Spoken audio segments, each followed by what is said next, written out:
Hello everyone, welcome to study IQ. इस video के अंदर मैं आपको वोकेबुलरी के कुछ शब्द सिखाऊंगा, लेकिन इस बार माध्यम जो होगा वो थोड़ा अलग होगा। इससे पहले जो मैंने शब्द आपको सिखाए वो तस्वीरों के माध्यम से, उदाहरणों के माध्यम से या फिर उनको दूसरे शब्दों के साथ जोड़कर सिनोनिम्स, एंटोनिम्स यानी कि समानार्थी और भिन्नार्थी शब्दों के माध्यम से आपको सिखाया। लेकिन अंग्रेजी में एक चीज़ होती है जिसे कहते हैं इटाइमोलॉजी। इटाइमोलॉजी का मतलब होता है it is the study of origin, root, prefixes and suffixes. यानी कि कौन सी भाषा वो कहाँ से निकली, उसका ओरिजिन क्या है, उसमें कौन कौन सी भाषा की जड़ यूज़ करके शब्द बनाए गए, प्रीफिक्स क्या हैं और सफिक्सेस क्या हैं, इस सब को हम बोलते हैं इटाइमोलॉजी। इसका मैं एक आपको उदाहरण देता हूँ इससे पहले मैं वीडियो शुरू करूँ। जैसे मान लीजिए अगर मैं एक हिंदी का शब्द लिखता हूँ अवसर। अवसर मतलब होता है मौका। अगर मैं इसके आगे लगा दूँ सुअवसर, तो सुअवसर मतलब अच्छा मौका। मुझे आपसे मिलने का सुअवसर हुआ, यानी कि मुझे आपसे मिलने का अच्छा सौभाग्य मिला, सुअवसर हुआ। लेकिन अगर यानी कि सु दिखाता है कुछ पॉजिटिव, जैसे सुयोधन या सुपुत्र। सुपुत्र मतलब अच्छा बेटा।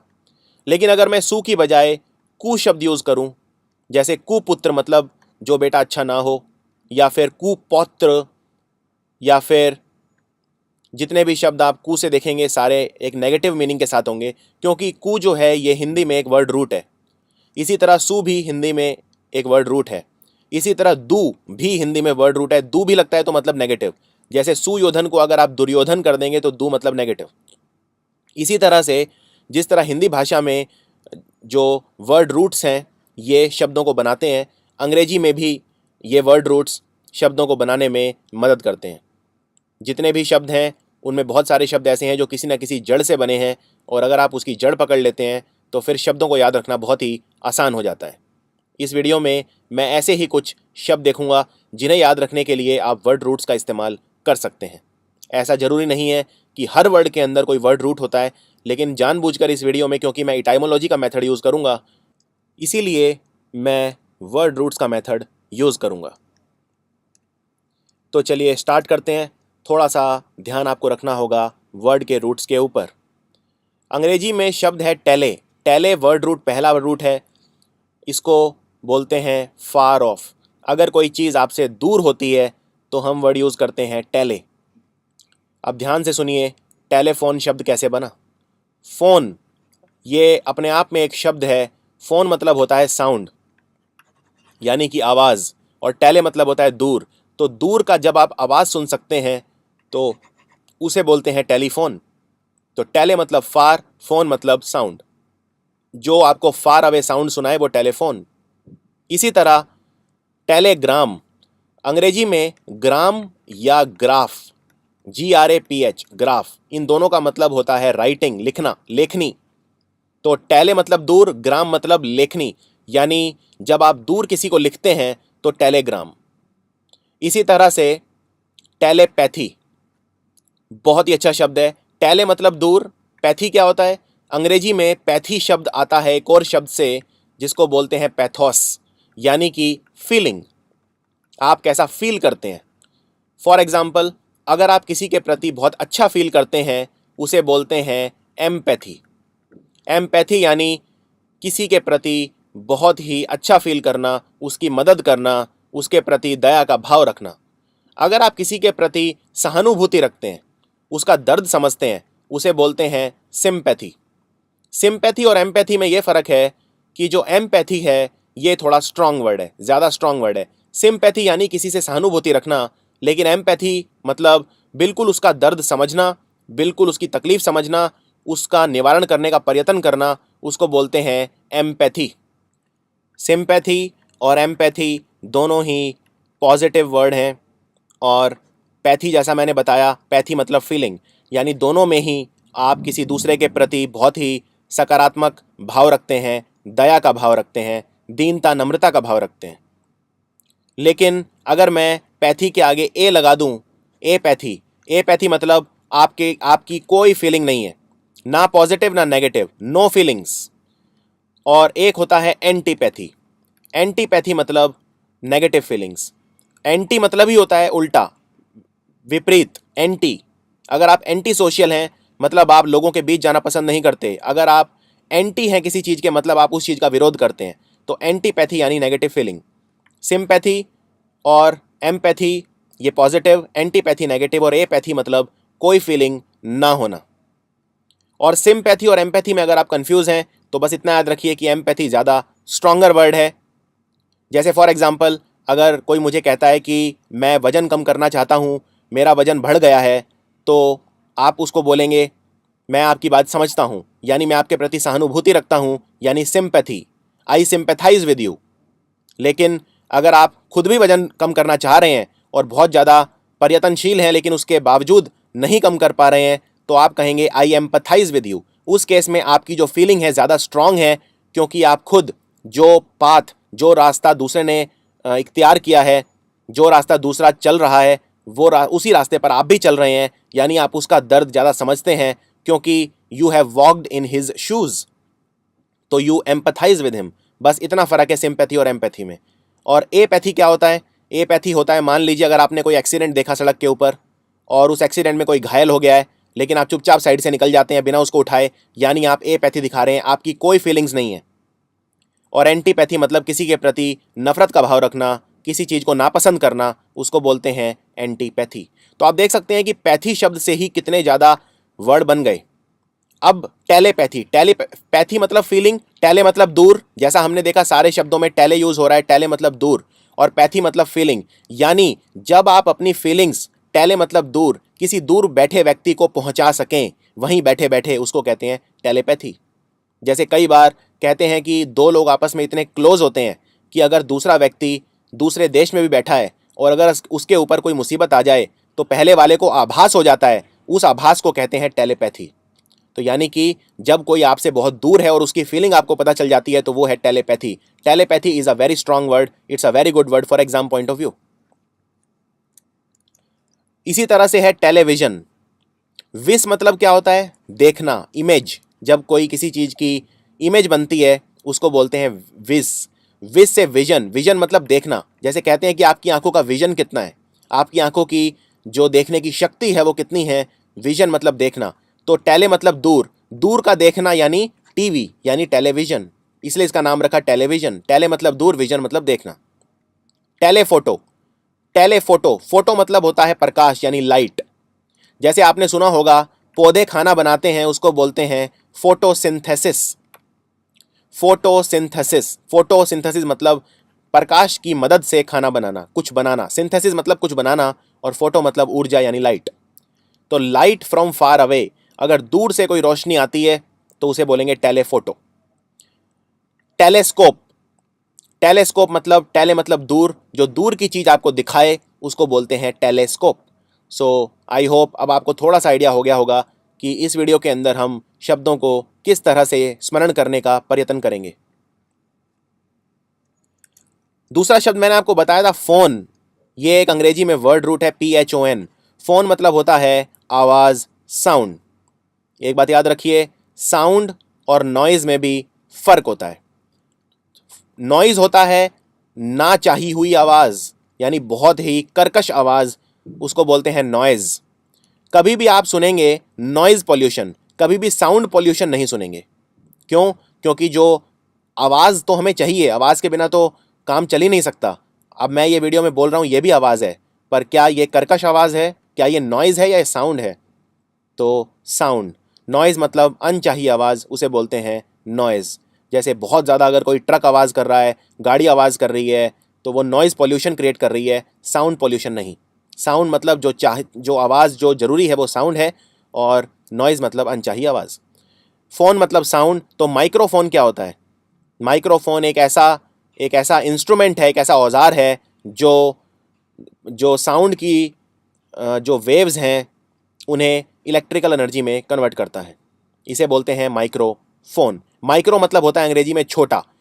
अगर आप छोटी चीज़ों को देखते हैं तो उसे बोलते हैं माइक्रोस्कोप।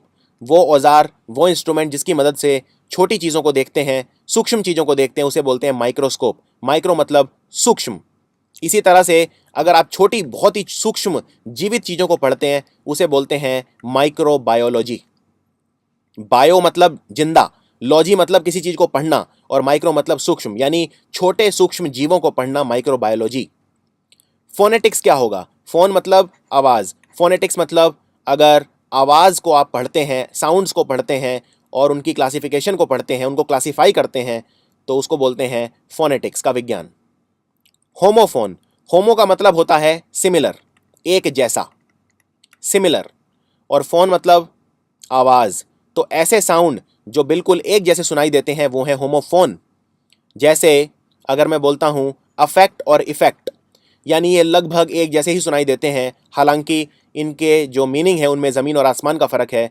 मैंने एक वीडियो होमोफोन्स के ऊपर भी बनाया है, कन्फ्यूजिंग वर्ड्स, क्योंकि ये बिल्कुल एक जैसे सुनाई देते हैं लेकिन इनके जो मीनिंग है उनमें अलग अलग उनमें बहुत फ़र्क है। होमो मतलब एक जैसा और फोन मतलब साउंड।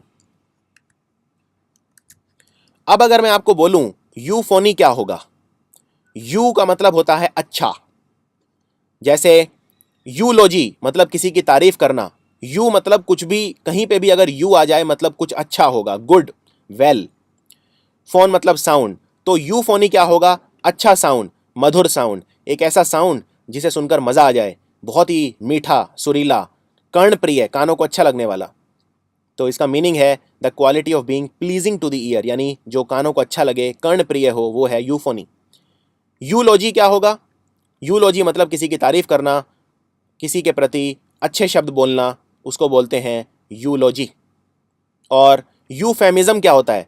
बहुत अच्छा शब्द है। यूफेमिज्म होता है जैसे अब इसको समझना थोड़ा सा कठिन है। जैसे मान लीजिए कई बार हम किसी को बहुत ज़्यादा ऐसे शब्द कह देते हैं जो बहुत ही निंदनीय होते हैं, जो बहुत किसी की निंदा अगर हम करना चाहते हैं, लेकिन ऐसे शब्द नहीं कहने चाहिए। ऑफेंसिव, यानी दूसरों को जो खराब लगें, दूसरों को जो क्रोधित करें, ऐसे शब्द नहीं कहने चाहिए जिससे दूसरा व्यक्ति इंसल्टेड या लज्जित फील करे। इसीलिए कई बार हम उस लज्जा को ढक देते हैं। कई बार हम ऐसे शब्द यूज़ करते हैं जिससे दूसरा, चाहे हमारी इंटेंशन नहीं होती, लेकिन दूसरा वाला लज्जित फील कर सकता है, इसीलिए हम उसे ढक देते हैं, जिसे कहते हैं अंग्रेजी में शुगर कोट कर देते हैं, यानी उनका जो प्रभाव है वो कम कर देते हैं। जैसे फॉर एग्जांपल, अगर आपके सामने कोई ऐसा व्यक्ति है जिसकी दोनों आंखें खराब हैं, उसे दिखता नहीं है, विजुअली इम्पेयर्ड है, तो आप अगर उसे कहेंगे कि वो व्यक्ति तो अंधा है, तो ये दूसरे को बहुत खराब लगता है, ये लज्जा वाला शब्द है, दूसरा इससे लज्जित फील कर सकता है। लेकिन अगर आप कहेंगे कि सूरदास, तो उसमें आपने थोड़ा सा उस शब्द का जो इफ़ेक्ट है वो कम कर दिया। तो आप जानते हैं सूरदास एक महान कवि थे जो देख नहीं सकते थे, तो किसी को सूरदास कहना मतलब ये अंडरस्टूड है कि वो व्यक्ति देखने में सक्षम नहीं है। तो ये मैंने क्या किया, अंधा ना बोलकर सूरदास कहा, यानी कि मैंने यूफेमिज्म यूज़ किया। तो यूफेमिज्म हम ऐसे यूज़ करते हैं। जैसे मान लीजिए, मैं एक और बड़ा अच्छा एग्जांपल देता हूँ। अगर मान लीजिए मैं अपने दोस्त को किसी अपने एक और दोस्त से मिलवा रहा हूँ, और मेरा दोस्त पूछता है कि आपका दोस्त क्या काम करता है, और वो कोई भी काम नहीं करता है, तो मैं अगर बोलूँगा कि ही इज़ जॉबलेस, तो वो बहुत ही ख़राब लगेगा उसे, कि मैं कहूँगा ये तो जॉबलेस है। नहीं, आप इस तरह से नहीं बोल सकते, उससे वो बहुत लज्जित फील करेगा, इंसल्टेड फील करेगा। मैं बोलूँगा he is between jobs. He is between jobs मतलब कि वो दो जॉब्स के बीच में है, यानी वो देख रहा है अभी क्या काम करना है, सोच रहा है, विचार कर रहा है, चिंतन कर रहा है, उससे वो अंडरस्टूड है, दूसरा समझ जाएगा कि अभी वो कुछ नहीं कर रहा है, लेकिन उसमें वो खराब नहीं लगेगा, यानी यूफेमिज्म। अब आते हैं उल्टे पे। हमने देखा यूफोनी, यू का मतलब क्या था? यू का मतलब था कुछ अच्छा, ई यू मतलब कुछ अच्छा, लेकिन हर बार ऐसा जरूरी नहीं है। यू का बिल्कुल उल्टा है कैकोस, KAKOS, जिसको लिखते हैं CACO, कैको। तो इसका मतलब है कुछ खराब या हार्श, कर्कश, जो जो कानों को अच्छा ना लगे, जो हमें किसी को अच्छा ना लगे, ऐसा। तो अगर मैं यूफोनी मतलब होता है अच्छा, अच्छी आवाज़, तो कैकोफोनी मतलब क्या होगा? कैकोफोनी मतलब क्या होगा? बैड साउंड, यानी कि कर्कश आवाज़। तो जो कोयल की आवाज़ है वो होगी यूफोनी, और जो कौवे की आवाज़ है वो होगी कैकोफोनी। अगर आप अपने कमरे में बैठे हैं और आप पढ़ने का प्रयत्न कर रहे हैं, लेकिन आपके पड़ोस में लड़ाई चल रही है, यानी कि आप कहेंगे the cacophony that is coming from my neighbours house is not letting me study. यानी मेरे जो पड़ोसी के कक्ष से जो कैकोफोनी यानी जो कर्कश आवाज़ आ रही है उसकी वजह से मैं अध्ययन नहीं कर पा रहा हूँ। तो कैकोफोनी यानी bad sound, a harsh discordant mixture of sounds. इसी तरह कैकोलॉजी क्या होगा? कैकोलॉजी होता है जिस तरह यूलॉजी होता है किसी की तारीफ में अच्छे शब्द कहना, कैकोलॉजी मतलब किसी के प्रति ऐसे शब्दों का इस्तेमाल करना, बैड चॉइस ऑफ वर्ड जिसे कहते हैं, अच्छे शब्दों का इस्तेमाल ना करना, कैकोलॉजी। यूलॉजी मतलब अच्छे शब्दों का इस्तेमाल करना। अगर कोई व्यक्ति उसका उच्चारण अच्छा नहीं है, पुअर प्रोनाउंसिएशन है, तो भी आप कहेंगे कैकोलॉजी या कैकोफोनी, क्योंकि अगर वो उच्चारण अच्छे से नहीं करता है तो वो कर्कश भी हो सकता है और कैकोलॉजी तो होगा ही। अगर मान लीजिए, चलिए अब मैं आपको बोलता हूँ एक बहुत इंपॉर्टेंट शब्द जो एग्जाम में हर बार आता है, उसे बोलते हैं यूथेनेसिया। यू मतलब अच्छा, यूथेनेसिया यानी किसी को अच्छी मौत देना। मौत कभी भी अच्छी नहीं हो सकती, तो यूथेनेसिया का मतलब क्या है? यूथेनेसिया मतलब मर्सी किलिंग। मान लीजिए आप सड़क पर किसी ऐसे एक कुत्ते को देखते हैं जो तड़प रहा है, उसको एक ऐसा रोग हो गया है जिसका कोई इलाज नहीं है और वो तड़प रहा है, वो चीख रहा है, चिल्ला रहा है, ऐसा करते हुए उसे कई दिन हो गए हैं, तो आप उसके लिए क्या कर सकते हैं? वो ठीक तो हो नहीं सकता, यानी आप उसे जहर का इंजेक्शन दे सकते हैं। उससे जहर का इंजेक्शन से वो एक बिना दर्द के ही उसकी मृत्यु हो जाएगी, यानी यूथेनेसिया यानी मर्सी किलिंग। दया करके किसी को मौत देना, उसे बोलते हैं मर्सी किलिंग। अगला वर्ड रूट है सिन या सिम, SYN सिन या SYM सिम। इसका मतलब होता है एकजुटता, एक साथ, इकट्ठा, टुगेदर। इससे पहले मैं आपको इसका मतलब बताऊं, इससे मिलते जुलते शब्द बताऊं, पहले एक छोटा सा कंसेप्ट आपका क्लियर कर देता हूं, कन्फ्यूजन भी हो सकती है। जैसे फॉर एग्जांपल मैंने आपको कहा फ़ोन मतलब होता है साउंड। वर्ड रूट्स का ये मतलब नहीं होता कि जहाँ पर भी फ़ोन होगा वहाँ साउंड होगा ही होगा। जैसे फॉर एग्जांपल एक शब्द होता है फ़ोनी। फ़ोनी मतलब फेक। फेक यानी जो असली ना हो, उसे बोलते हैं फेक, नकली। फ़ोनी मतलब नकली। अगर आप किसी को कहते हैं मैं उस व्यक्ति से मिला लेकिन वो फ़ोनी था, यानी वो नकली था, धोखेबाज था, वो असली नहीं था। तो यहाँ साउंड से कोई मतलब नहीं है। जब भी हम कोई वर्ड रूट लेते हैं उससे शब्द बनते हैं, उन्हीं का मतलब उससे होगा, लेकिन इसका ये मतलब नहीं है कि अंग्रेजी के दूसरे शब्द जिनमें उससे मिलते जुलता शब्द आए तो वो उसके दायरे से बाहर नहीं हो सकता। बाहर हो सकता है, तो थोड़ा सा कई बार आपको केयरफुल रहना पड़ेगा। अगर एग्जाम में वर्ड आए फोनी, तो अपने आप ये नहीं समझ सकते, इसका मतलब कुछ ना कुछ साउंड से रिलेटेड होगा। तो इस चीज़ का भी आपको ध्यान रखना है। अगला शब्द है सिम्फोनी। जैसा मैंने बताया, सिन या सिम मतलब होता है एक साथ, एकजुटता दिखाता है। सिम्फोनी, फोन फोन से बना फोनी यानी साउंड, सिम मतलब एक साथ। यानी कि कब ऐसा होता है कि जब एक साथ बहुत सारी आवाज़ें होती हैं, जब आप कोई म्यूज़िकल इंस्ट्रूमेंट बजाते हैं, मान लीजिए कोई बांसुरी बजा रहा है और कोई जुगलबंदी कर रहा है साथ में तबला बजाकर, या कोई हारमोनियम बजा रहा है, और वो सारे एक साथ साउंड आ रहे हैं बहुत सारे, तो एक म्यूज़िकल कंपोजिशन हो जाती है, उसे कहते हैं सिम्फोनी। यानी जब बहुत सारे साउंड एक साथ बजते हैं उसे बोलते हैं सिम्फनी। अगला शब्द है सिम्टम। Symptom, SYMPTOM।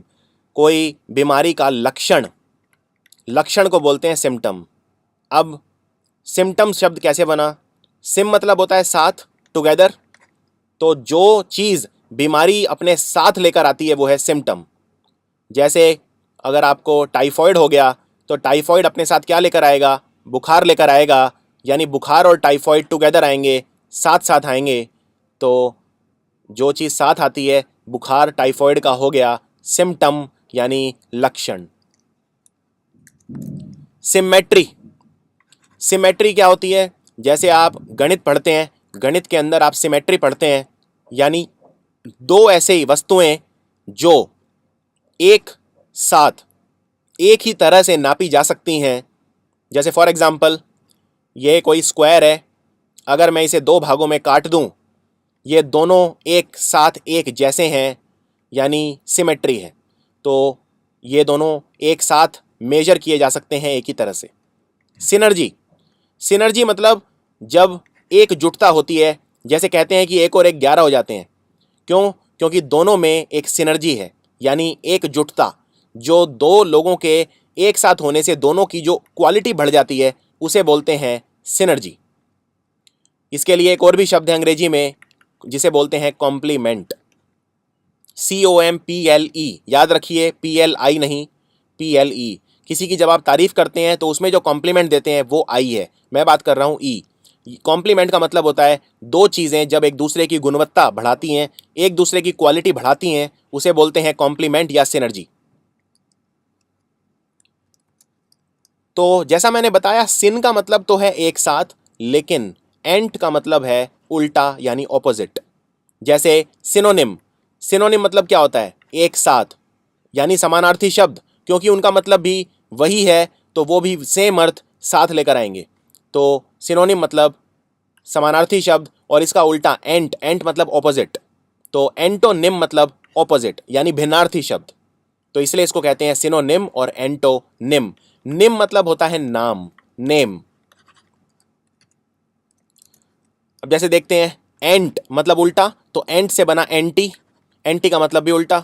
जैसे एंटीडोट, अगर आपको मान लीजिए कोई रोग हो जाए, कोई व्याधि हो जाए, बीमारी हो जाए, तो दवाई क्या है उसका? एंटीडोट। एंटी मतलब उल्टा, जो उसको ठीक करेगी, जो उसका उपचार करेगी, एंटीडोट है।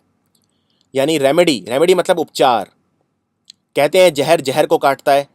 अगर आपने कोई जहर ले लिया तो उसके बदले में जो आप दूसरा जहर लेते हैं उसे बोलते हैं उसका एंटीडोट।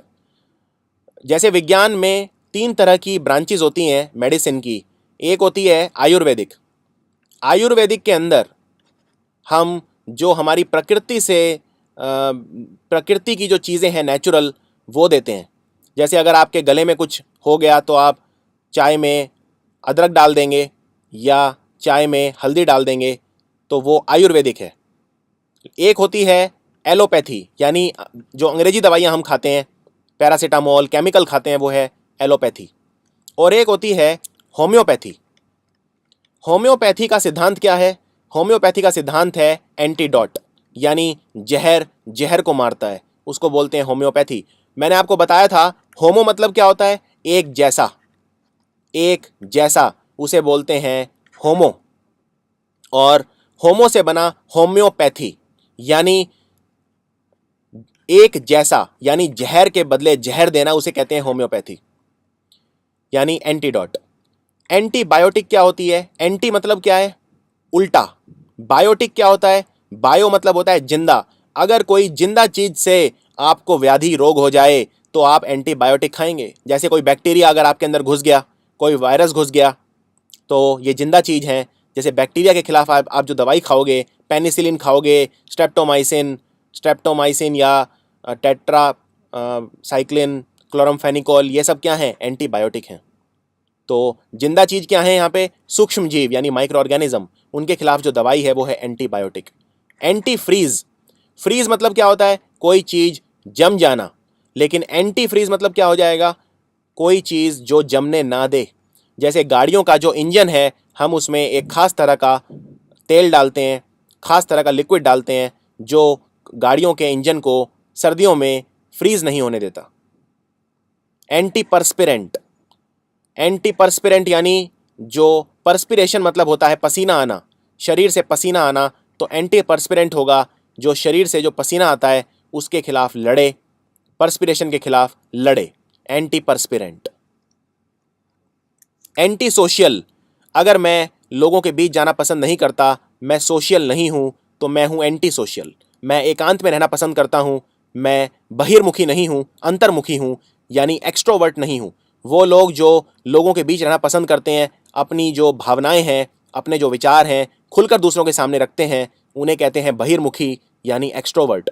लेकिन कुछ ऐसे व्यक्ति भी होते हैं जो अकेला रहना पसंद करते हैं, बहुत ज़्यादा सोशल नहीं, बहुत ज़्यादा दिखावा नहीं, बहुत ज़्यादा लोगों के बीच में रहना पसंद नहीं करते, अपनी जो भावनाएं हैं दूसरों को दिखाना पसंद नहीं करते, उन्हें बोलते हैं अंतर्मुखी यानी इंट्रोवर्ट। जनरली जो इंट्रोवर्ट हैं वो एंटी सोशल रहते हैं, यानी बहुत ज़्यादा सोशल नहीं होते। इसके लिए एक बहुत अच्छा शब्द है ग्रेगेरियस। ग्रेगेरियस वो लोग होते हैं जो बहुत ज़्यादा सोशल होते हैं, ग्रुप्स में रहना पसंद करते हैं, लोगों के बीच रहना पसंद करते हैं, वो है ग्रेगेरियस। तो एंटी सोशल और ग्रेगेरियस एक दूसरे के भिन्नार्थी शब्द होंगे। एंटासिड, एंट मतलब एंटी, उल्टा। एसिड मतलब पेट में जो अम्ल बनता है, हमारे पेट में हाइड्रोक्लोरिक अम्ल बनता है जो खाने को पाचन प्रक्रिया में सहायता करता है। तो एंट एसिड, कई बार ये हाइड्रोक्लोरिक अम्ल एसिड ज़्यादा हो जाता है तो हम खाते हैं एंट एसिड, यानी कि बेस, यानी कि हम क्षार लेते हैं, जैसे इनो, हम इनो खाते हैं तो वो एसिड को ख़त्म करता है। अगला शब्द है एंटागोनिस्ट। एंटागोनिस्ट, एंट मतलब उल्टा, मैंने बताया विपरीत।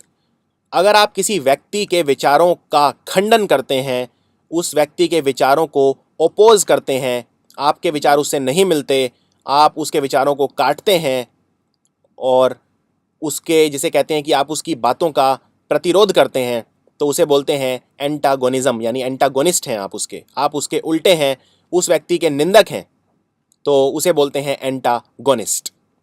एंटीसेप्टिक, सेप्टिक मतलब होता है इन्फेक्शन, बॉडी में सेप्सिस बन जाता है, इन्फेक्शन हो जाता है, पस बन जाता है। एंटीसेप्टिक मतलब जो इन्फेक्शन को ख़त्म करे, माइक्रो ऑर्गेनिज्म यानी जो सूक्ष्म जीव हैं उनकी ग्रोथ को ना होने दे। अब जैसा मैंने आपको बताया था, पैथो मतलब होता है फीलिंग, या पैथो मतलब सफरिंग भी हो सकता है।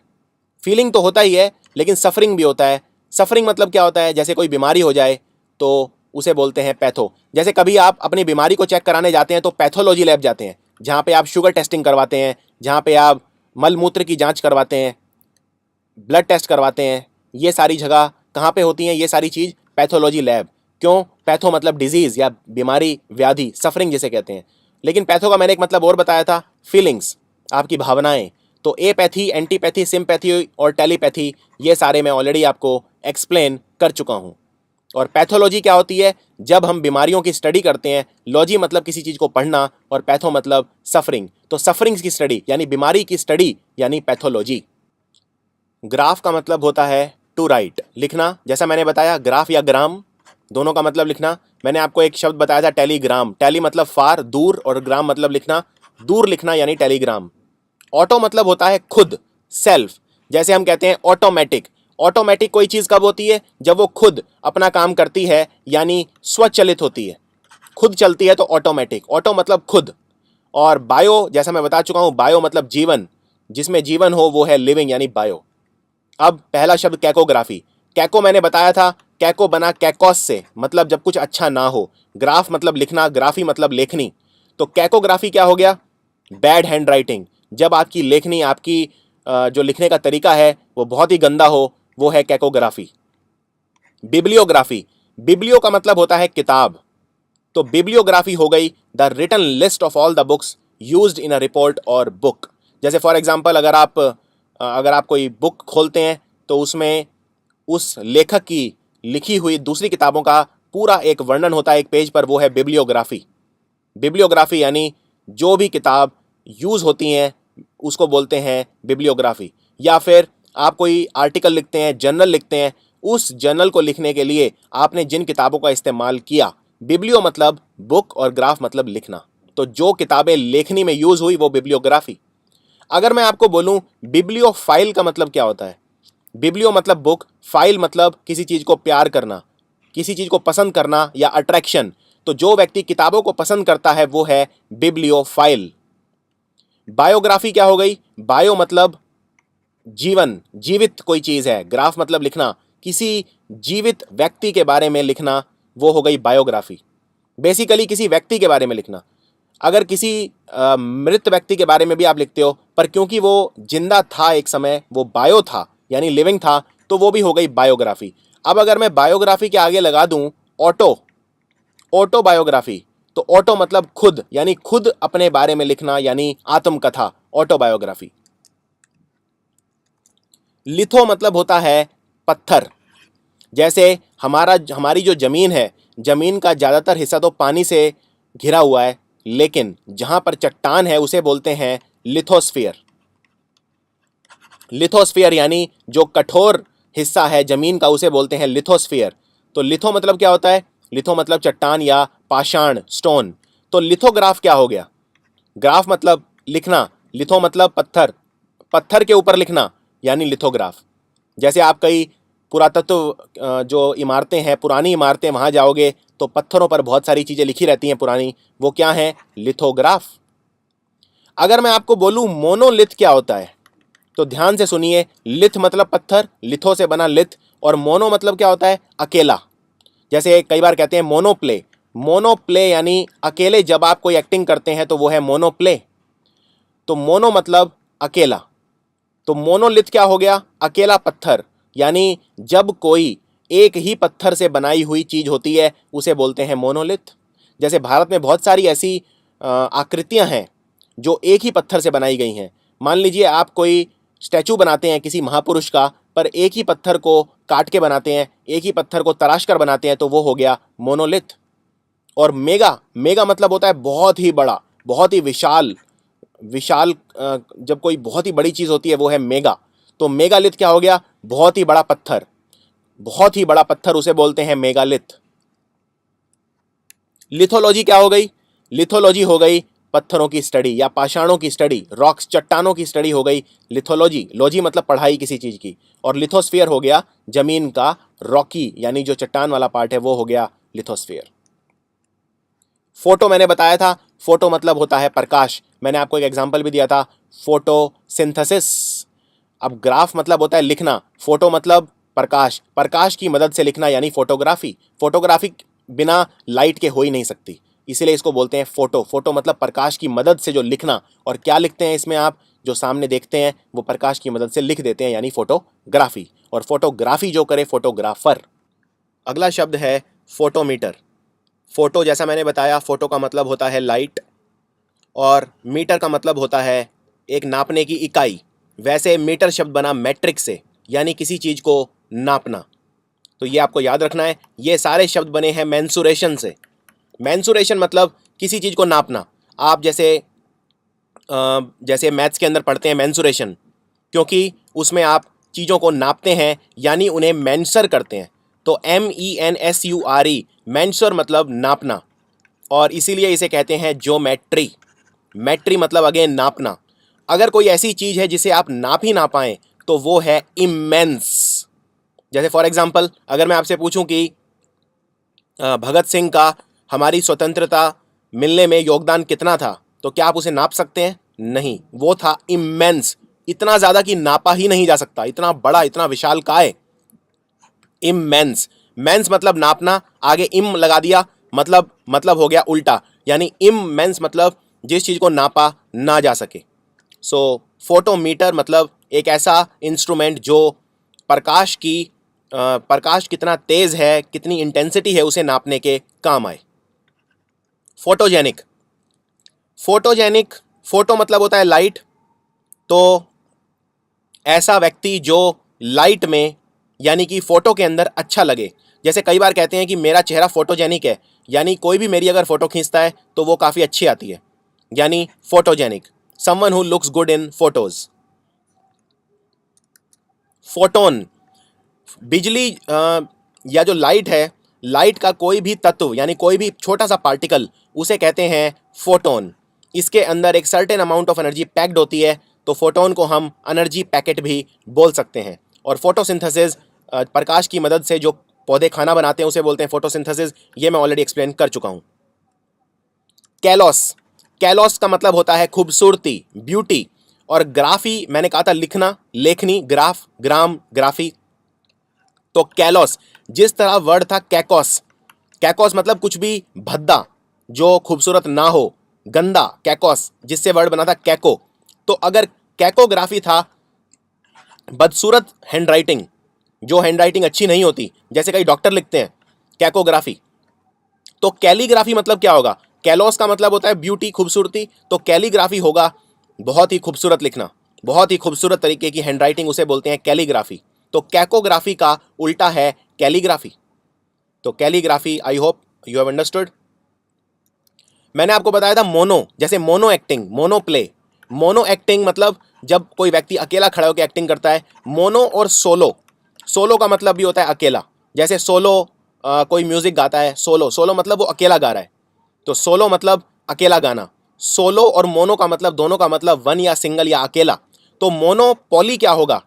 मोनोपोली मतलब एकाधिकार। एकाधिकार मतलब अगर मान लो कोई विलेज है, कोई गांव है, और वहां पर एक ही दुकान है जहां से सारा सामान मिलता है, तो उसकी मोनोपोली हो गई, यानी एकाधिकार हो गया, control by one.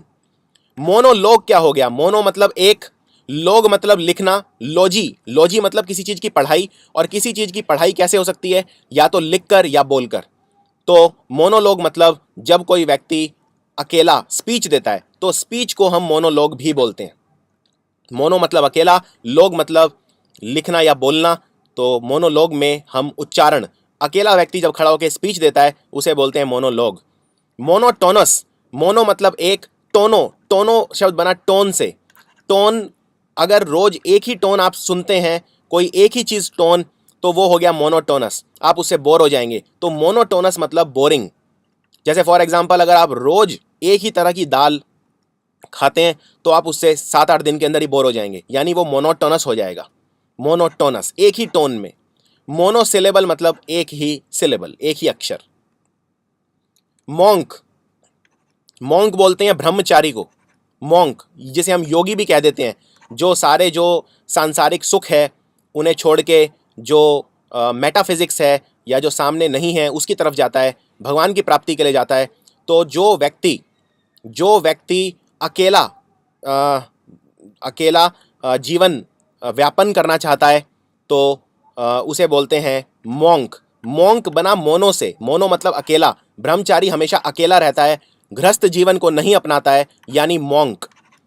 Monarch, monarch मतलब एक रूलर, ये बहुत अच्छा शब्द है। आर्क मतलब क्या होता है? Ruler, arc. अब अगर मैं कहूं किसी देश में एनार्की फैली हुई है, मतलब क्या है? मतलब ये है, एन मतलब क्या है? अगर मैं किसी चीज के आगे ए एन लगा दूं, मतलब उल्टा, एन आर्क, यानी उस देश में रूलर नहीं है। और जिस देश में रूलर नहीं होगा, रूलर का काम क्या होता है? देश को डिसिप्लिन के अंदर रखना। एनार्की मतलब बिल्कुल जहां डिसिप्लिन नहीं होता उसको कहते हैं एनार्की। हर तरफ अफरा तफरी, हर तरफ दंगे, इस तरह का जब माहौल होता है उसे कहते हैं एनार्की। इसी तरह से आर्क मतलब रूलर। तो अगर मैं बोलता हूं पैट्रियार्क, पैट्रियार्क मतलब घर में जो मर्द होता है रूलर, उसको बोलते हैं पैट्रियार्क। इसी तरह अगर मैं बोलूं मैट्रियार्क, यानी घर में जो महिला होती है हेड, उसे बोलते हैं मैट्रियार्क। आर्क मतलब रूलर या सबसे जो ऊपर का व्यक्ति होता है उसे आर्क बोलते हैं। अगर मैं बोलूं भारत में जनरली जो घर होते हैं वहां पे रूलर कौन होता है या वहां पे घर का हेड कौन होता है? पैट्रियार्क या मैट्रियार्क। मतलब हमारी सोसाइटी, हमारा समाज कैसा है? पैट्रियार्कल है कि मैट्रियार्कल है? तो हमारा समाज पैट्रियार्कल है, क्योंकि भारत में ज़्यादातर घरों में जो हेड होता है वो मेल होता है। तो इसलिए हमारी सोसाइटी कैसी है? पैट्रियार्कल। हमारी ही नहीं, ज़्यादातर कंट्रीज में सोसाइटी है पैट्रियार्कल। मोनार्की क्या होता है? मोनो मतलब एक, आर्की मतलब राजा, यानी जब गवर्नमेंट चलती है जिसमें एक ही रूलर होता है उसे बोलते हैं मोनार्की। और एक ही राजा जब होता है, राजा के लिए हम शब्द यूज कर देते हैं मोनार्क। मोनार्क मतलब किंग या रूलर, और मोनार्की मतलब ऐसा सिस्टम जिसके अंदर एक ही राजा होता है उसे बोलते हैं मोनार्की। अगला शब्द है काइन या साइन। साइन या काइन, इसका मतलब होता है मूवमेंट। For example Kine. अब ध्यान से देखिए शब्द टेलेकाइनेसिस। टेलेकाइनेसिस, काइनेसिस बना काइन से, यानी मूवमेंट। जब कोई चीज़ मूव करती है, चलती है, हिलती डुलती है, डिस्टेंस ट्रेवल करती है, दूरी कवर करती है, तो काइनेसिस हो रहा है। और टेले मतलब मैं बता चुका हूं, यानी दूरी। तो अगर कोई चीज़ दूरी ट्रेवल करती है तो उसे बोलते हैं टेलेकाइनेसिस। जैसे कई बार हम इसको कैसे यूज़ करते हैं, जैसे आपने कई बार हैरी पॉटर की पिक्चर देखी होगी। अगर हैरी पॉटर इस रूम में यहाँ पे है तो वो अपनी जादुई ताकतों से अगले ही सेकंड किसी और देश में प्रकट हो जाता है। या ऐसे और भी तरह के उदाहरण हैं जब जादू से आदमी एक जगह से दूसरी जगह पहुंच जाता है, यानी दूर पहुंचा, यानी दूर उसने मूवमेंट की, यानी टेलेकाइनेसिस किया। तो जब आप अपनी पावर ऑफ द माइंड से ऑब्जेक्ट्स को मूव कर सकते हैं उसे कहते हैं टेलेकाइनेसिस। ये ऑब्जेक्ट भी हो सकते हैं या पर्सन भी हो सकते हैं, दैट इज कॉल्ड टेलेकाइनेसिस। काइनेटिक मतलब कोई भी ऐसी चीज जो मूवमेंट से रिलेटेड हो, जैसे काइनेटिक एनर्जी। हमारी दो तरह की एनर्जी मेन होती हैं, एक जो ऐसी वस्तु में होती है जो हिल डुल नहीं रही, इसे बोलते हैं पोटेंशियल एनर्जी। और अगर ये वस्तु हिलना शुरू कर दे तो उसके अंदर है काइनेटिक एनर्जी। जैसे अगर कोई चलती हुई गाड़ी है तो उसके अंदर कौन सी एनर्जी है? Kinetic energy. तो काइनेटिक मतलब रिलेटिंग टू और मूवमेंट ऑफ बॉडीज। इसी तरह काइनेजियोलॉजी, काइनेजियोलॉजी बोलते हैं स्टडी ऑफ ह्यूमन मूवमेंट को, यानी कोई व्यक्ति किस तरह से चलता है उसको बोलते हैं काइनेसियोलॉजी। काइनेस्कोप, काइनेस्कोप एक ऐसी मशीन होती है जो मूवमेंट की पिक्चर्स दिखाती है, उसे बोलते हैं काइनेस्कोप। तो ये सारे शब्द बने काइन से। सिनेमा, सिनेमा मैंने बताया था सिने या साइन या सिने, तो हम इंग्लिश में से सिने प्रोनाउंस करते हैं। सिने मतलब चलचित्र, जैसे चलती हुई चीज, मूवमेंट, इसीलिए सिनेमा मतलब होता है चलचित्र यानी मोशन पिक्चर, मोशन पिक्चर या चलचित्र। सिनेमाटोग्राफर कौन हो गया? जो चलती हुई पिक्चरों का यानी चलचित्र जो खींचता है वो हो गया सिनेमाटोग्राफर। अब मैंने आपको एक बहुत अच्छा शब्द बताया था टेलीविजन, जो कि बहुत कॉमन वर्ड है, हम सबने टीवी देखा है। टेलीविजन, टेले मतलब दूर, विजन मतलब देखना। आपकी आंखों का विजन कितना है? कोई कहता है मेरी आंखों का विजन 6/6 है, यानी एकदम मेरी आंखें चुस्त हैं, एकदम अच्छी हैं। टेलीविजन, विजन मतलब देखना, तो विजन मतलब देखना, देखने की शक्ति। विजुअल, विजन से बना विजुअल, कोई भी ऐसी चीज जिसे आप देखते हैं उसे कहते हैं विजुअल। आपने अगर मान लीजिए कोई वीडियो देखा तो वो भी एक विजुअल है। आपने YouTube पे कोई वीडियो देखा तो आप ये भी बोल सकते हैं मैंने एक विजुअल देखा। विजुअल देखना यानी कोई भी चलचित्र को देखना, चलती फिरती पिक्चर को देखना यानी विजुअल। और विजुअल ये एडजेक्टिव है और विजुअल एक नाउन भी होता है। तो नाउन मतलब होता है जैसे किसी चीज को देखना, पिक्चर को देखना, वीडियो को देखना। लेकिन अगर मैं इसे एडजेक्टिव की तरह यूज करूं तो इसका मतलब होता है कोई भी ऐसी चीज जो चलती हुई चीज से रिलेटेड हो, देखने से रिलेटेड हो, विजुअल। और विसाज, अगेन विजन से बना विसाज, यानी अगर मान लीजिए एग्जाम में शब्द आ जाए विसाज और इसका मतलब आपको नहीं पता, पर आपको इतना पता है कि विस, इससे मिलते जुलते शब्द क्या है? विजन, यानी विजन से रिलेटेड हो सकता है। तो यही फायदा होता है जब आप वोकेबुलरी को इटाइमोलॉजी के थ्रू याद करते हैं, वर्ड रूट्स के थ्रू याद करते हैं। विसेज या विसाज का मतलब होता है कोई व्यक्ति, उसका चेहरा कैसा है, उसका चेहरा आकर्षक है, आकर्षक नहीं है, वो व्यक्ति बाहर से कैसा दिखता है। विसाज के लिए एक बहुत अच्छा शब्द है हमारे पास जिसे हम बोलते हैं एस्थेटिक्स।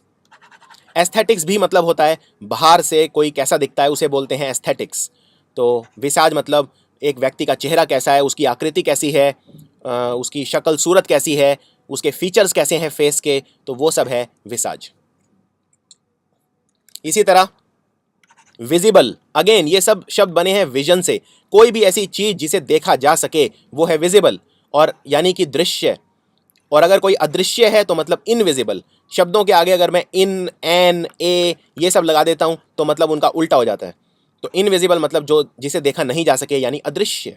एडवाइस, एडवाइस, मैं अगर किसी को एडवाइस देता हूं यानी एडवाइस में भी छुपा है विस, यानी मेरा जो देखने का तरीका है मैं आपके साथ शेयर कर रहा हूं, यानी मैं आपको एडवाइस दे रहा हूं। यानी जिस तरह चीजों को मैं सी करता हूं, विस करता हूं या देखता हूं, मैं आपको बता रहा हूं, यानी एडवाइस दे रहा हूं। विस्ता, आपने बीच में सुना होगा विंडोज विस्ता आई थी एक, माइक्रोसॉफ्ट की विंडोज विस्ता। विस्ता मतलब एक खूबसूरत नज़ारा। जैसे मान लीजिए आप कहीं बहुत दूर देख रहे हैं और आपको दो पेड़ लगे हुए हैं और दो पेड़ों के बीच में से कोई आप किसी बादल को देख रहे हैं, तो एक खूबसूरत नज़ारा, एक नैरो व्यू, एक छोटे से छेद से, अगर आप मान लीजिए किसी बंद कमरे में कैद है और वहाँ से एक छोटा सा कमरे के अंदर छेद है, उस छेद से आप बाहर का नज़ारा देखते हैं, तो नैरो व्यू, प्लीजिंग व्यू, उसको कहते हैं विस्ता। एक बहुत ही खूबसूरत शब्द है जिसे कहते हैं विजा वी। याद रखिए विस आ विस नहीं है ये, इसको प्रोनाउंस, इसका उच्चारण किया जाता है विज, ज, जेड साउंड है इसके अंदर, विजा वी, और ये वाला एस प्रोनाउंस ही नहीं होता है। तो इसको प्रोनाउंस आप ऐसे करेंगे viz, VIZAV, vis-a-vis. Vis-a-vis मतलब होता है फेस टू फेस, जब आप दो चीज़ों को कंपेयर करते हैं। फॉर एग्जाम्पल अगर मैं बोलता हूं कि भारत की जो फिल्में हैं वो जो हॉलीवुड की फिल्में हैं, यानी जो बॉलीवुड की फिल्में हैं वो हॉलीवुड की फिल्मों से ज़्यादा अच्छी हैं, तो आप कहेंगे Bollywood movies are better vis a vis Hollywood movies. यानी आप दोनों को कंपेयर कर रहे हैं, दोनों को एक दूसरे के अगेंस्ट कर रहे हैं, फेस टू फेस दोनों की भिन्नत करवा रहे हैं, कंपेयर कर रहे हैं। अगला है वीज़ा। वीज़ा क्यों बोलते हैं वीज़ा को? विस मतलब देखना। अगर आपको दूसरे देश देखने की परमिशन मिल जाए तो आपको मिल गया विस आ यानी वीज़ा। एनविजन, एनविजन मतलब जब आप कोई चीज़ पहले ही देख लेते हैं, जब आप फोर्सी कर सकते हैं किसी चीज़ को, किसी के एक तरह से कहा जाए तो किसी के दिमाग के अंदर देखना, एनविजन करना चीज़ों को। एनविजन, जब भी वर्ड आएगा एन यानी मतलब ढका हुआ, जैसे लिफाफे को बोलते हैं एनवेलप, तो एन मतलब होता है किसी चीज़ का ढकना, किसी चीज़ को सराउंड करना। तो एनविजन मतलब जब आप किसी के विजन के अंदर देख पाते हैं तो उसे बोलते हैं एनविजन, यानी कोई व्यक्ति क्या सोच रहा है आपको जब ये पता चल जाता है तो आप एनविजन कर पा रहे हैं। एविडेंट, एविडेंट मतलब क्या होता है? एविडेंट मतलब जो चीज आसानी से दिख जाती है उसे बोलते हैं एविडेंट, यानी जो चीज विस आसानी से हो जाती है उसे बोलते हैं एविडेंट। और इसीलिए एविडेंट जो चीज है उसको हम प्रस्तुत कर सकते हैं एविडेंस यानी सबूत के तौर पे। एविडेंस क्या है? वो चीज जिसे हर कोई आसानी से देख सकता है, यानी सबूत। सबूत को हर कोई आसानी से देख सकता है अगर वो एक बार प्रस्तुत कर दिया जाए तो। आइए कुछ और एग्जाम के लिए बहुत ही ज़्यादा जो इंपॉर्टेंट वर्ड रूट्स हैं उन पे नज़र डालते हैं। सबसे पहला है बेन। बेन या बेने या बो, और सबका मतलब होता है बहुत ही अच्छा। जब यहाँ पर हम अच्छे की बात कर रहे हैं तो ये कोई भी चीज़ अच्छी हो सकती है, या तो किसी पर्सन के इंटेंशन यानी उसका व्यवहार, या फिर कोई व्यक्ति खुद। याद रखिए मैंने आपको पहले कहा था कि गुड और वेल के लिए, अच्छे के लिए एक और वर्ड रूट होता है जिसे बोलते हैं यू। इसको EU लिखते हैं पर प्रोनाउंस करते हैं यू। तो ये हो गया यू। तो जैसे मैंने कुछ वर्ड बताए थे, यूलॉजी, यूथेनीसिया एटसेट्रा। तो बेन, बेने या बो मतलब भी यू। अब सबसे पहला शब्द है बेनेडिक्शन। इसमें सबसे पहला जो शब्द आप कर सकते हैं वो है बेनेवोलेंट। ये यहाँ पे लिखा हुआ है मैंने। बेनेवोलेंट अच्छा व्यक्ति। बेनेवोलेंट मतलब बहुत अच्छा व्यक्ति, जिसके मन में दूसरों के प्रति दया है, दूसरों के प्रति काइंडनेस है, उदारता है, दीनता नम्रता से सबसे बात करता है। ऐसा व्यक्ति जो हमेशा दूसरों का अच्छा चाहता है उसको बोलते हैं बेनेवोलेंट। यानी बेनेवोलेंट हो गया काइंड पर्सन, और काइंड मतलब दया, दयालु। काइंड पर्सन, पर्सन तो दयालु हुआ, लेकिन अगर मैं लिखूं बेनेवोलेंस तो बेनेवोलेंस मतलब हो गया काइंडनेस। यानी जिस पर्सन के पास काइंडनेस यानी दया है वो है दयालु, यानी जिसके पास बेनेवोलेंस है वो है बेनेवोलेंट। और बेनेडिक्शन क्या होता है? बेनेडिक्शन होता है, बेने मतलब अच्छा और डिक्शन मतलब कुछ बोलना, कुछ किसी चीज़ का उच्चारण करना। जैसे हम शब्दों का उच्चारण करते हैं तो हम उसके में हम डायलेक्ट यूज़ करते हैं, हम डिक्शन करते हैं, इसीलिए शब्द जहाँ पे लिखे होते हैं उसे बोलते हैं डिक्शनरी। तो बेनेडिक्शन मतलब the act of praying for divine protection. Basically benediction मतलब होता है चाहे अपने लिए चाहे किसी दूसरे व्यक्ति के लिए ईश्वर से प्रार्थना करना, अच्छे शब्द बोलना दूसरे के लिए, उसको बोलते हैं बेनेडिक्शन। अब बेने मतलब होता है अच्छा। अगर आप बेनेफिशियरी हैं, ध्यान से सुनिए, दो शब्द हैं बेनेफैक्टर और बेनेफिशियरी। बेनेफैक्टर होता है जो तुम्हारी मदद करेगा, बेने मतलब अच्छा, बेनेफैक्टर, बेनेफैक्टर मतलब जो आपकी हेल्प करेगा। बेनेफैक्टर खासकर हम यूज़ करते हैं किसी ऐसे व्यक्ति के लिए जो आर्थिक तौर पर आपकी मदद करता है, लेकिन ये मदद किसी भी तरह की हो सकती है, आर्थिक हो सकती है, मानसिक हो सकती है, सामाजिक हो सकती है, वो व्यक्ति है बेनेफैक्टर। यानी बेनेफैक्टर वो व्यक्ति है जो आपकी हेल्प करेगा, और बेनेफिशियरी आप हैं, क्योंकि उसकी जो हेल्प है उसका बेनेफिट आपको मिल रहा है। आई होप आपको ये बेने के शब्द क्लियर हो रहे होंगे। मैं रिपीट कर देता हूं, बेनेफिट मतलब लाभ, बेनेफिट, बेने अगेन बेने मत पॉजिटिव, बेनेफिट मतलब लाभ। बेनेफिट जो आपको करे वो है बेनेफैक्टर, और जिसको बेनेफिट हो वो है बेनेफिशियरी।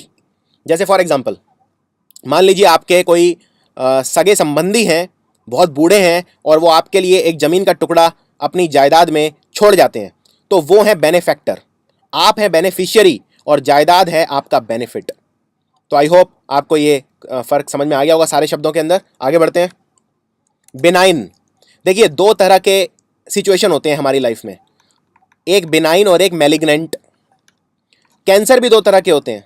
कैंसर जो भयानक रोग होता है जिसमें कोशिकाएं बहुत व्यापक रूप से बढ़ती हैं बॉडी के अंदर और फैल जाती हैं।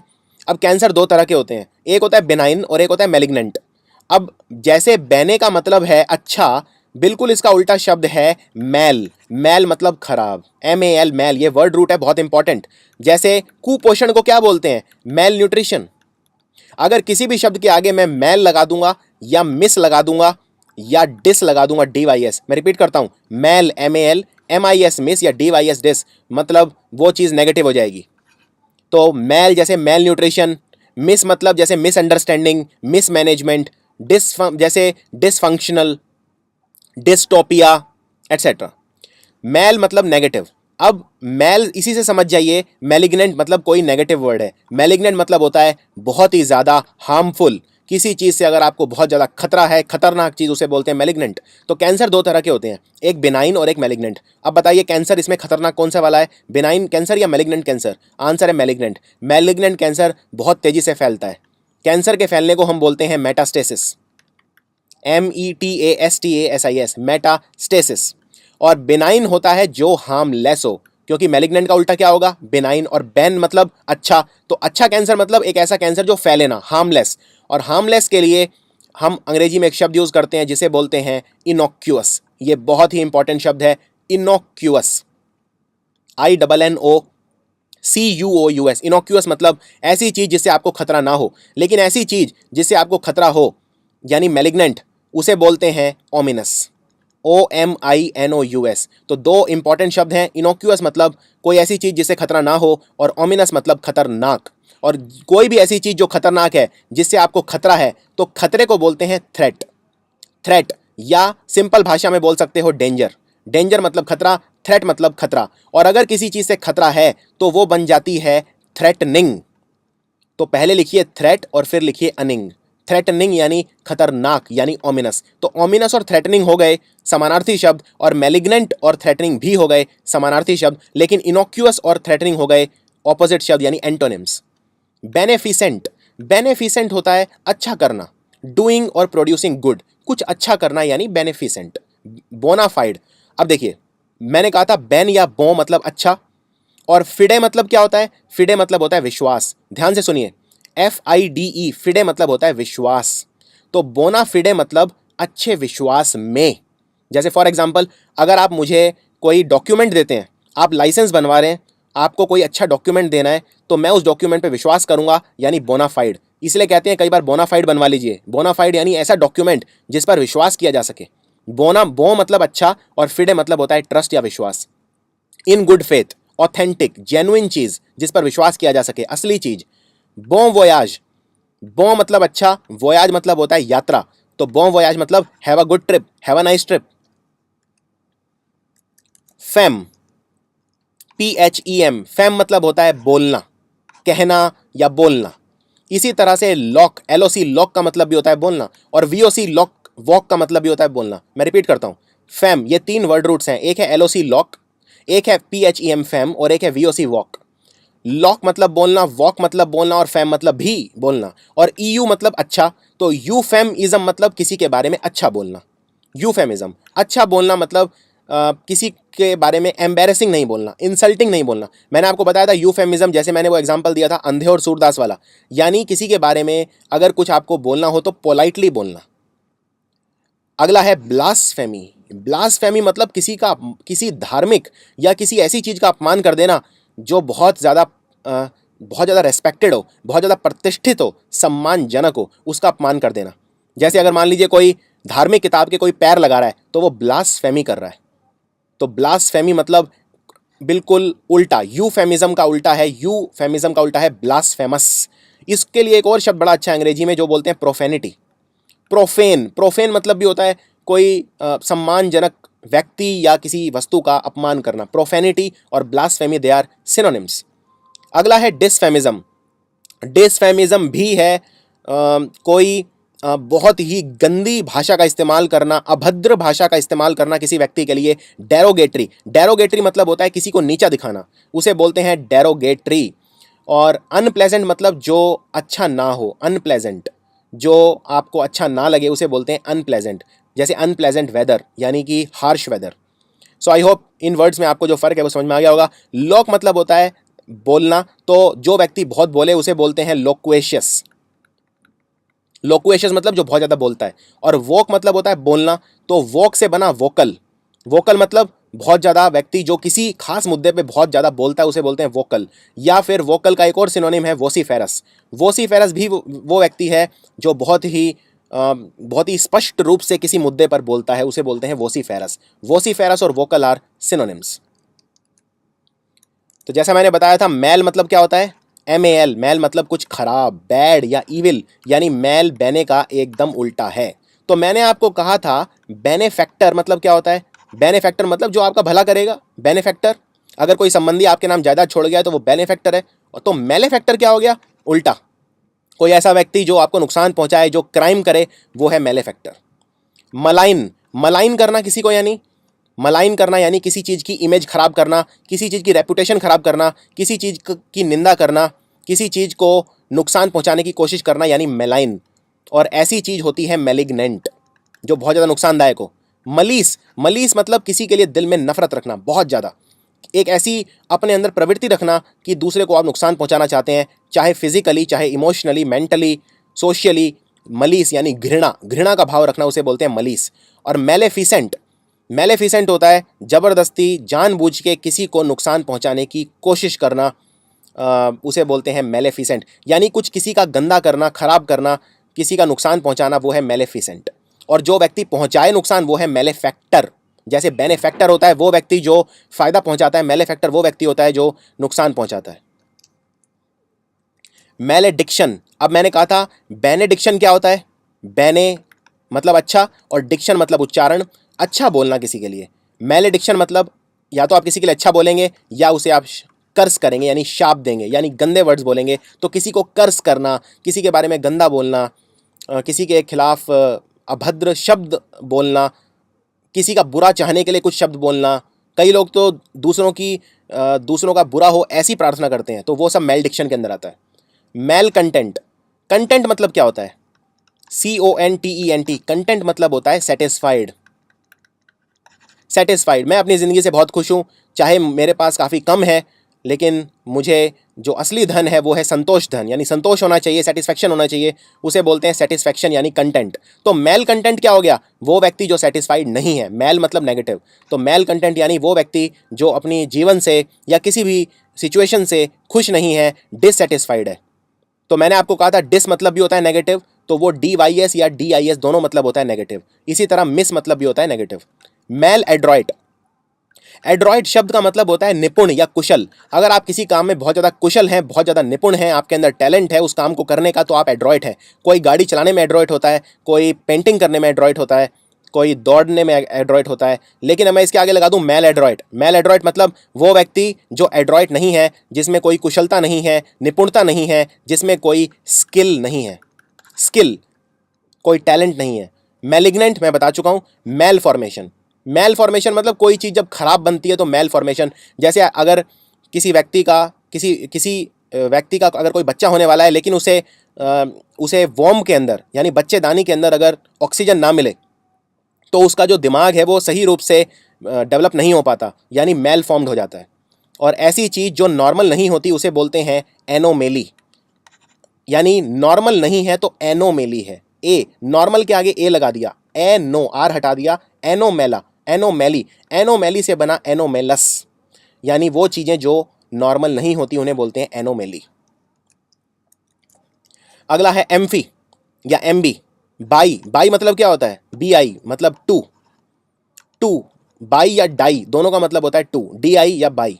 तो एम्फी या एमबी दोनों मतलब होता है बोथ, यानी दोनों। तो एम्फीबियन कौन होता है, एम्फीबियन वो होता है जो पानी में भी जी सकता है और ज़मीन पर भी जी सकता है, जैसे मेंढक। तो जैसा मैंने कहा कि जैसे मेंढक हो गया, बहुत सारे ऐसे जानवर हैं जो ज़मीन पे भी जी सकते हैं और पानी के अंदर भी जी सकते हैं, यानी दोनों तरीके से जी सकते हैं। दोनों मतलब बोथ, बोथ मतलब होता है दोनों। तो एम्फीबियन मतलब दोनों, वो जो जानवर दोनों जगह जी सकता है। अब है एम्बीडेक्स्ट्रस। अगर मैं अपने लेफ्ट हैंड से भी लिख सकता हूँ और राइट हैंड से भी, तो मैं एम्बीडेक्स्ट्रस हूँ, यानी मैं दोनों हाथों का इस्तेमाल कर सकता हूँ। डेक्स्ट्रस मतलब क्या होता है, डेक्स्ट्रस शब्द बना डेक्स्टर से, यानी राइट हैंडेड पर्सन को बोलते हैं डेक्स्टर, स्किल्ड पर्सन को बोलते हैं। अगर मेरे दोनों हाथों में स्किल है, दोनों हाथों में कुशलता है लिखने की, तो एम्बीडेक्स्ट्रस। एम्बीवैलेंस, एम्बीवैलेंस मतलब होता है मिक्स्ड फीलिंग्स और इमोशंस। जब आप किसी चीज के बारे में निर्णय नहीं ले पाते हैं उसको बोलते हैं एम्बीवैलेंस।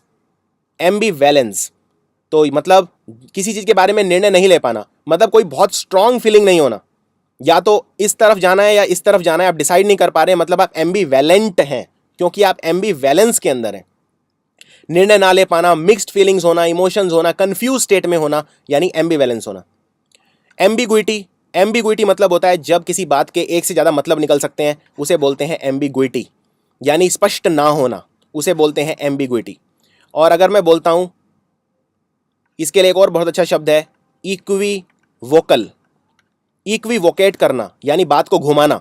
यानी एक से ज़्यादा शब्द निकले ऐसी बात कहना, यानी स्पष्ट बात ना करना। इक्विवोकेट करना यानी इक्विवोकल होना, यानी हमेशा बात आपको कैसी करनी चाहिए, अनइक्विवोकल, एकदम स्पष्ट। अगर आप मृदुभाषी हैं, कम बोलने वाले भी हैं, तो भी आपको स्पष्टवादी होना चाहिए, यानी अनइक्विवोकल होना चाहिए। यानी अनइक्विवोकल का सिनोनिम हो गया अनएम्बिगुअस। एम्बिगुअस मतलब ऐसी बातें करना जिसके कई मीनिंग निकलते हैं, 2 मीनिंग निकलते हैं, एक से ज़्यादा। अनएम्बिगुअस मतलब स्पष्ट। तो अनइक्विवोकल और अनएम्बिगुअस हो गए समानार्थी शब्द। Very very important.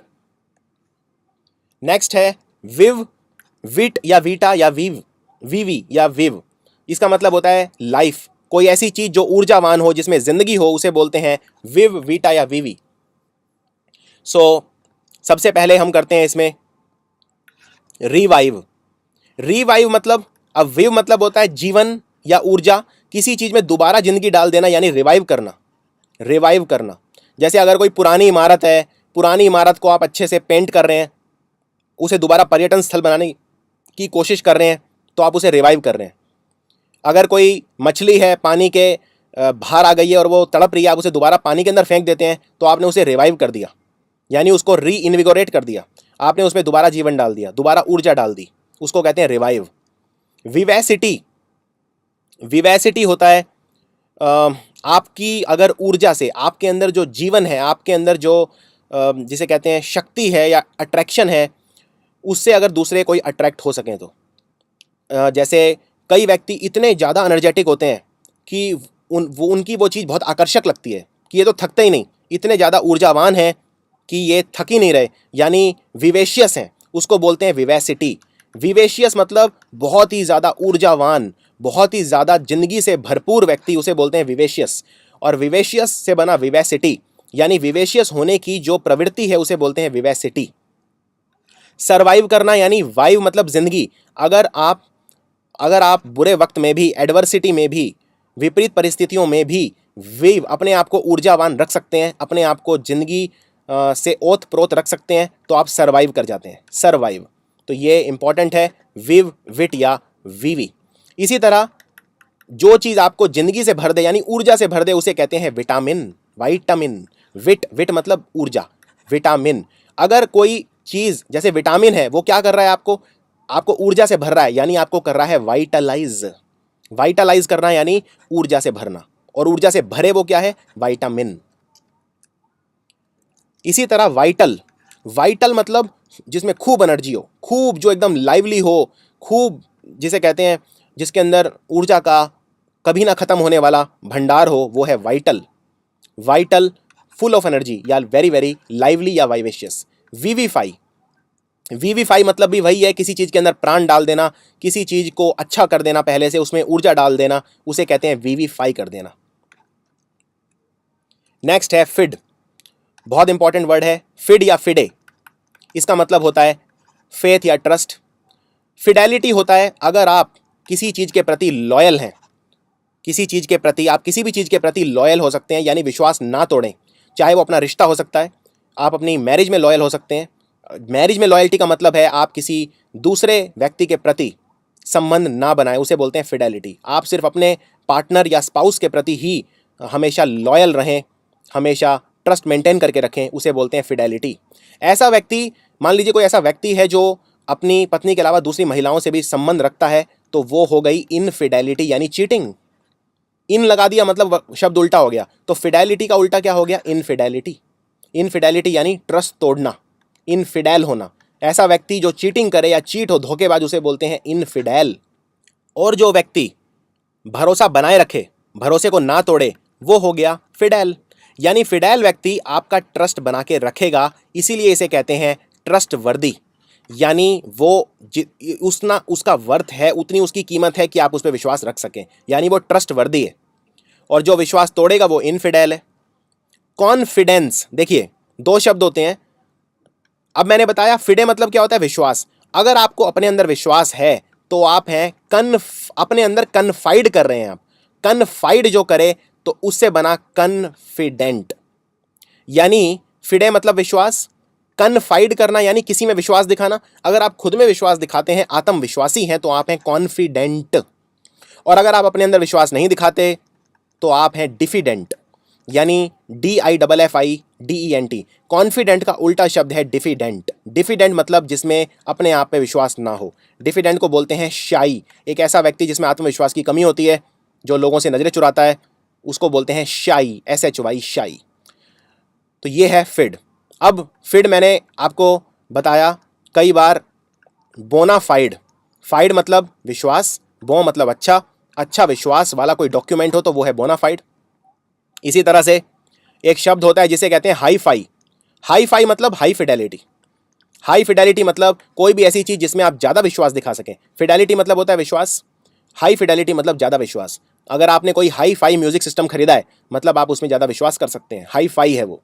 इसी तरह वाईफाई, घर में हम इंटरनेट के लिए यूज करते हैं वाईफाई। वाईफाई मतलब वायरलेस फिडेलिटी, यानी वो वायरलेस है, वायर के बिना है, तार नहीं है उसमें, लेकिन फिर भी फिडेलिटी है, उस पर आप विश्वास कर सकते हैं, यानी वाईफाई, वायरलेस फिडेलिटी। अब एक शब्द होता है कॉन्फिडांट। ध्यान से सुनिए, अगर आपको अपने अंदर विश्वास है तो आप हैं कॉन्फिडेंट, लेकिन अगर आपको किसी दूसरे व्यक्ति में विश्वास है तो आप हैं, वो है व्यक्ति आपका कॉन्फिडांट। जैसे मेरा कोई बहुत अच्छा दोस्त है, मैं उसे सारी बातें शेयर करता हूँ, सब कुछ बताता हूँ, तो वो मेरा कॉन्फिडांट है। कॉन्फिडांट एक ऐसा व्यक्ति है जिसमें आपको कॉन्फिडेंस है। तो आई होप आपको कॉन्फिडेंट और कॉन्फिडांट में विश्वास में जो फर्क है वो क्लियर हो गया होगा। परफिडी, देखिए, फिडे मतलब विश्वास, जो व्यक्ति विश्वास को तोड़े यानी परफिडी कर रहा है। परफिडी मतलब चीट, विश्वास तोड़ना, धोखेबाजी करना, परफिडी करना। एफिडेविट, फिडे, फिडे मतलब विश्वास, एक ऐसा डॉक्यूमेंट जो आपको आप विश्वास के अंदर दें, वो है एफिडेविट। जैसे कहते हैं कोर्ट में आप एफिडेविट फाइल कर दीजिए। एफिडेविट फाइल कर दीजिए मतलब आप एक रिटन डिक्लेरेशन दे दीजिए, एक कसम ले लीजिए, एक ओथ ले लीजिए कि जो भी आप कह रहे हैं ये सच है। कुछ लिख के दे रहे हैं, एक कागज पे मैंने कुछ लिखा, ये लिखा कि इस कागज पे जो भी मैं लिख रहा हूं वो सत्य है, और अगर ये टूटा तो मैं कानूनी रूप से मेरे खिलाफ एक्शन हो सकता है, यानी मैं एफिडेविट दे रहा हूं। फिडे, फिडे मतलब विश्वास। नेक्स्ट है फैक्ट, FACT, फैक्ट। फैक्ट मतलब होता है कुछ करना या कुछ बनाना। जैसे मैन्युफैक्ट, मैन्युफैक्ट मतलब कोई चीज मैन्युफैक्चर करना। मैन्युफैक्चर कुछ चीज को बनाना, बड़े स्केल पे बनाना, कंपनी के अंदर बनाना, मैन्युफैक्चरिंग करना। प्यूट्रीफैक्शन, प्यूट्रीफैक्शन बोलते हैं कोई चीज जब सड़ जाती है, कोई चीज जब बहुत बुरी तरह से सड़ जाती है, जैसे कोई अगर डेड बॉडी है, अगर आप उसे ऐसे ही छोड़ दें, उसे जलाएं ना या दफनाएं ना, तो वो कुछ समय बाद सड़ जाएगी, उसमें कीड़े लग जाएंगे, यानी प्यूट्रीफैक्शन हो गया। कोई अगर आप फल हैं उन्हें छोड़ देते हैं तो वो प्यूट्रीफाई हो जाएंगे। प्यूट्रीफैक्शन शब्द बना प्यूट्रीफाई से। प्यूट्रीफाई मतलब सड़ना। और फैक्टर मतलब क्या होता है? फैक्टर मतलब कोई भी चीज़ जिससे कोई चीज़ निकले, कोई चीज़ को बनाने में मदद करे, तो वो एक फैक्टर है। जैसे दो देशों के बीच में अच्छे संबंध नहीं है, उसमें क्या क्या फैक्टर हैं, यानी कौन सी चीज़ उस बुरे रिलेशंस को बनाने में मदद कर रहे हैं, यानी मेक में मदद कर रहे हैं, तो वो एक फैक्टर हो गया जो किसी चीज़ में कंट्रीब्यूट करे। फैक्ट क्या होता है? फैक्ट एक ऐसी चीज़ होता है जिसे नकारा ना जा सके, एक पीस ऑफ इंफॉर्मेशन, उसे कहते हैं फैक्ट। कोई भी ऐसी चीज़ जो सर्कमस्टांसिस ने बनाई है, अगेन बनाना, फैक्ट। आर्टिफैक्ट क्या होता है? आर्ट मतलब जैसे पेंटिंग हम करते हैं, आर्ट वगैरह, कोई शिल्पकारी करते हैं, कुछ बनाते हैं, पत्थरों से बनाते हैं, तो फैक्ट मतलब बनाना। आर्टिफैक्ट मतलब कोई भी चीज़ ऐसी जो पुरानी चीज़ें हैं, जैसे कल्चरल या हमारी सांस्कृतिक या ऐतिहासिक चीज़ें हैं, उन्हें बनाना या उनकी खुदाई करके जब वो मिलती हैं तो वो आर्टिफैक्ट्स हैं, यानी बहुत पुरानी चीज़ें जो कभी बनाई थी कभी इतिहास में, उनको बोलते हैं आर्टिफैक्ट। कोई भी ऐसी चीज़ जो ह्यूमन बींग्स ने बनाई, हमारी सांस्कृतिक या ऐतिहासिक चीज़ों से रिलेटेड, वो हैं आर्टिफैक्ट्स। फिल, फिल मतलब होता है लव। फिल मतलब क्या होता है? लव। मैंने आपको एक शब्द बताया था, बिब्लियोफाइल। बिब्लियो मतलब किताब और फाइल मतलब लव, तो मैं बुक्स को बहुत पसंद करता हूं, मतलब मैं बिब्लियोफाइल हूं, मैं लवर ऑफ बुक्स हूं। इसी तरह से एंग्लोफाइल, एंग्लोफाइल, एंग्लो मतलब अंग्रेजी, इंग्लिश, एंग्लो। आपने एंग्लो इंडियन सुना होगा। एंग्लो इंडियन कौन होता है? जो जिसका एक जो one of the parents is British और यूरोपियन और दूसरा इंडियन, तो वो एंग्लो इंडियन। एंग्लो मतलब अंग्रेजी, अंग्रेजी से जो प्यार करे, तो अंग्रेजी की हर चीज़ से जो प्यार करे, जो इंग्लैंड से प्यार करे, जो इंग्लिश से प्यार करे, उसे बोलते हैं एंग्लोफाइल। खासकर ये शब्द यूज़ होता है, कॉमन लैंग्वेज में यूज़ होता है, जो अंग्रेजी को बहुत पसंद करता हो वो है एंग्लोफाइल। बिब्लियोफाइल में बता चुका हूँ, जो किताबों से बहुत प्यार करता हो। Philander, yes, very important. देखिए फिलेंडर मतलब क्या होता है? कभी भी आप अगर वर्ड सुने एंड्रो, मतलब समझ जाइए मर्द की बात हो रही है, मैन की बात हो रही है। फिल मतलब प्यार। एक ऐसा पुरुष जो कई सारी महिलाओं से प्यार करे, कहने का मतलब कोई ऐसा पुरुष जो बहुत सारी महिलाओं के साथ सेक्सुअल रिलेशनशिप्स रखे, उसे बोलते हैं Philander. Is a very important word.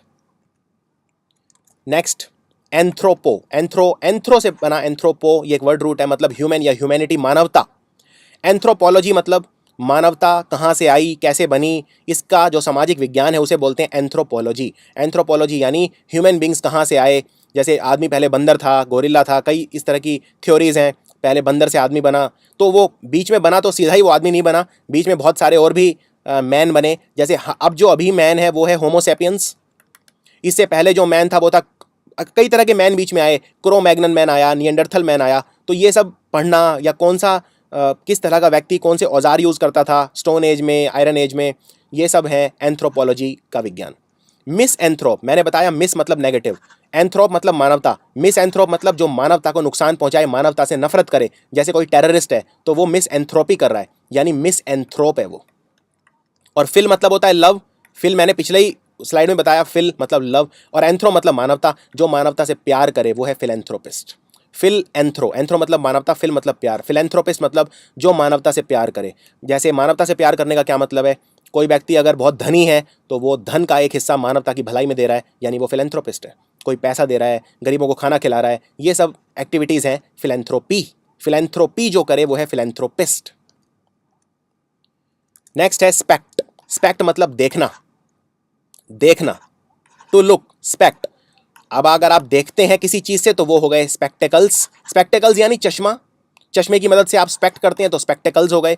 अगर कोई देखने लायक चीज है, बहुत ही बड़ा मैच है मान लीजिए, बहुत ही बड़ा कोई जादुई शो है, तो वो है स्पेक्टेकल, यानी देखने लायक। स्पेक्ट मतलब देखना, देखने लायक मतलब स्पेक्टेकल, और जिस चीज की मदद से आप देखते हैं चश्मा, यानी स्पेक्टेकल्स।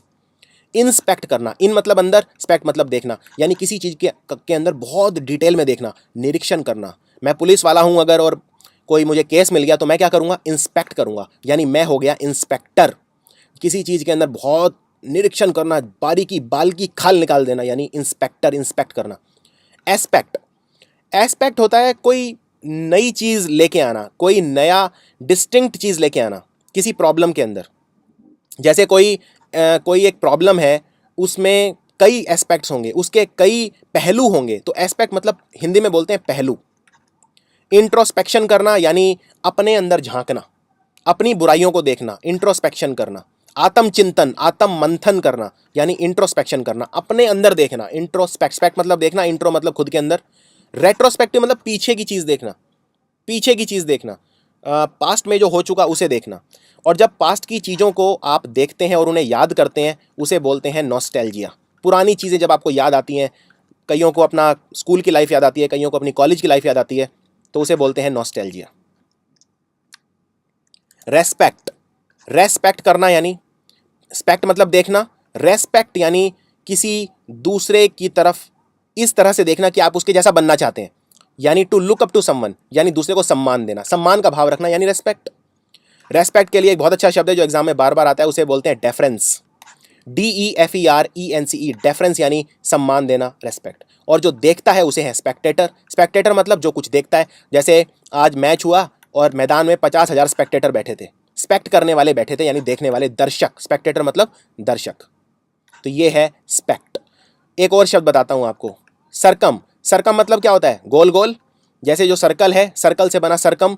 और सरकम मतलब जैसे अगर सर्कल की जो लेंथ है उसे बोलते हैं सरकमफेरेंस। तो सरकम स्पेक्ट कौन होता है, स्पेक्ट मतलब देखना, सरकम मतलब चारों तरफ, गोल।